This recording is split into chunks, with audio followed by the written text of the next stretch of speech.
Hi everyone, welcome to a Drive and Fail special. We're going to be looking at roundabouts today. I'm also going to be explaining a little bit about the mistakes that are made. This one's really obvious. The driver of this BMW thinks they can do what they like. Really dangerous. As you could see, the Volkswagen could have easily collided with it. The driver of the BMW needed lane 1 there.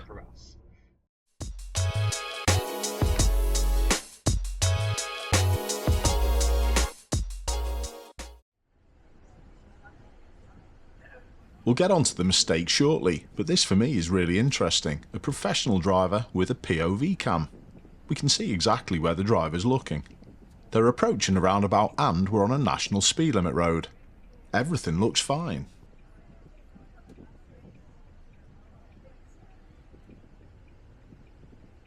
But my viewer spots this. As normal, impatience gets the better of people and causes them to do something reckless. Well, that's not how you meant to go around the roundabout. We're going to be watching this Nissan Juke. Look at their speed. What would that say to you?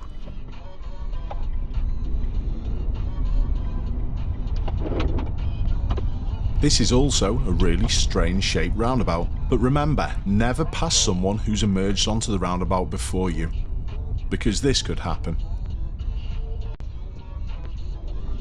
Driving much slower than expected is a clear sign they could be lost. The driver of this van at the front of the queue is one of many who think just because there's a straight on arrow they can continue going round and round the roundabout. If you do decide to pass someone like this, make sure you don't do it whilst they're coming up to a junction, because they'll just drive straight past it.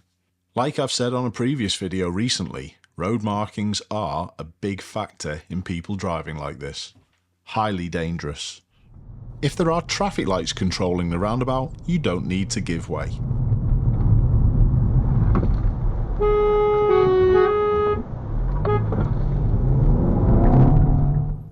I'm not going to lie, car ownership can be a little bit of a pain in the backside sometimes. Cars cause you all kinds of headaches and sometimes they cost you a lot of money. So why don't you get it checked before you purchase it? Checking your car through Car Vertical, in my opinion, is the best way to give yourself that little bit of peace of mind. If you put the registration or VIN number into the Car Vertical website, quickly you're going to be sent a report, which is going to give you a whole host of information. The reports are colour-coded and they're very easy to read, and you can see by this report of this Focus RS that this one's been damaged. The multiple pictures on this report show the extent of this damage, and this front near side hit was a heavy one. It ripped the wheel off. The timeline towards the end of the report also shows, although this accident did happen very early in the car's life, it also showed that the car must have been put back together because it's had successful MOTs after this.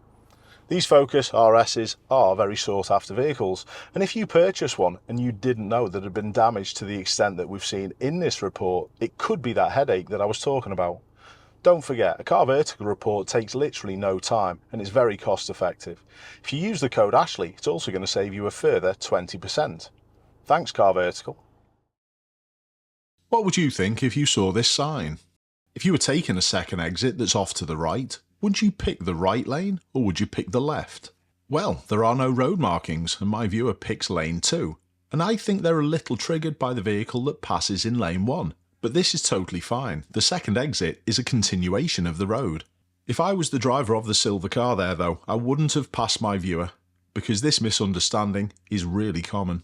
Do you think my viewer sent this in to highlight their own mistake? It wouldn't be a proper Drive and Fail roundabout special without some poor emerging. Try and look for the clues, and it's usually the vehicle that's tucked behind another one that will pull out. There's no excuse for that though. The driver of that BMW had plenty of time to spot my viewer. Unfortunately, this is another video where my viewer I think sent this in pointing the finger at the other driver, but they have a large contribution to this. My viewer's turning right and correctly takes up the inside of the roundabout. And the vehicle that we're watching is this black Nissan Juke. That's not the first time we've seen a Juke in these clips, is it? In any case, this junction on the left is the one prior to the one that my viewer wishes to take. So a few things should be happening soon. My viewer should check, signal left and slide left when they can't go into this junction. And also the driver of the Duke should not pass my viewer because my viewer arrived and entered the roundabout before they did.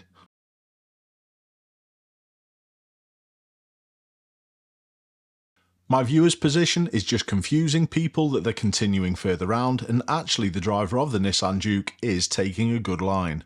But again, they shouldn't go past.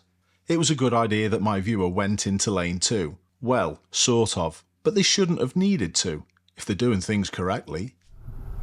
In this clip, the driver of the van has priority to leave the roundabout before the driver of the black Seat. I actually thought that the driver of the van picked up on this really well and did a great job. The driver of the Seat needs to go and take some more lessons. You give way to both lanes when you're entering onto a roundabout, for this exact reason.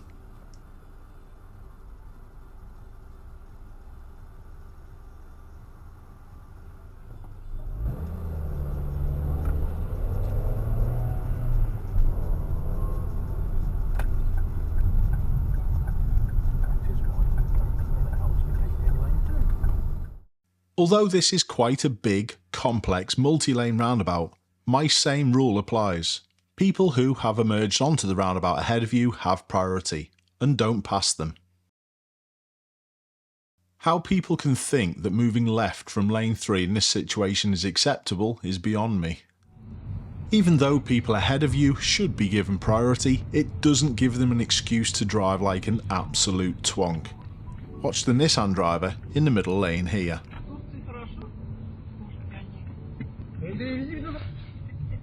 If my viewer had been accelerating quickly, that would have been a collision.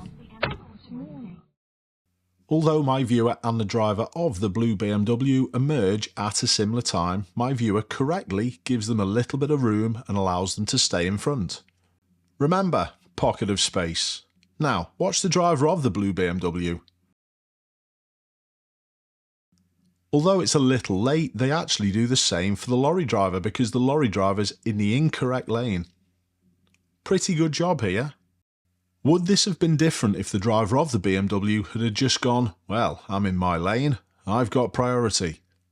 All it takes is a little give and take for things to flow brilliantly. So let's start putting a few things together. This roundabout up ahead, it's only got 2 exits, so let's pick the correct lane. If we're turning right, this is perfect. It's not the Nissan Duke that we're watching, but the other Nissan on the left now, the maroon one. Watch its speed. Is it a little hesitant? Should you go past it?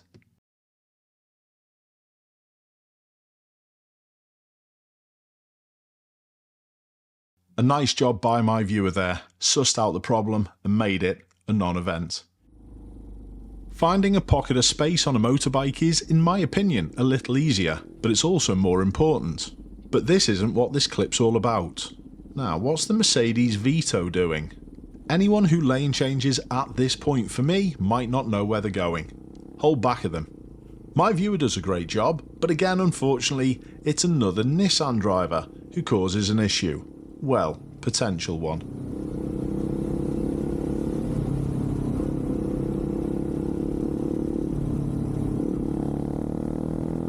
So many people ignore signals nowadays because they don't have to give way. This clip shows a fail not from any of the motorists but from the road planners. How can you think that 3 lanes on the approach will fit round this roundabout? Notice there's not enough room for 3 lanes here. A pocket of space is vital in these situations when the road engineers have let us down. This is an absolute classic also. The van driver that's going to be next to my viewer on the right hand side thinks, the vehicles on the inside of the roundabout are taking that junction on the left from lane 2. That must mean I'm fine to do this as well. So what we've found out today, that there are plenty of stupid people. We've also realised that road markings aren't brilliant. These straight arrows in this situation actually mean you can continue past exit 1. That's definitely a confusing one with the junction in front of us.